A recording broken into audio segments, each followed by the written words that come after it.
Welcome to Luca is a Billionaire, where the only thing I invest in is your answers. You start by verifying prerequisites, network ranges, firewall rules, and reachable health endpoints on each backend. Choose your load balancer type, cloud managed for simplicity or software like HA proxy for control, and provision 2 or more backend instances. Once done, assign static IPs and reserve any required DNS names. Next, install the LB package or enable the Cloud LB resource. Make sure to open the necessary ports and prepare your TLS certificates if you'll terminate TLS at the balancer. Now configure the virtual IP and listeners. Bind the LB to ports and protocols you need and point the listener to your backend pool. Choose a load algorithm based on workload, round-robin for even distribution, least connection for variable load, or consistent hash for session affinity.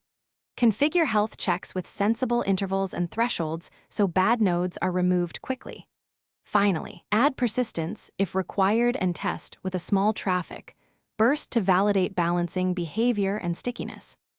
Finish by enabling TLS termination or pass-through according to your security needs, uploading certificates, and enforcing HTTPS redirects if desired. Instrument monitoring and alerts for latency, 5xx errors, and backend availability so you catch regressions early. Perform full-scale tests including failover. Bring a backend down and confirm traffic shifts. Troubleshooting tip: if traffic isn't routing, first verify health checks and firewall rules, then inspect backend application logs and connection limits to pinpoint the root cause. Thanks for watching and please subscribe. It's the best investment you'll ever make.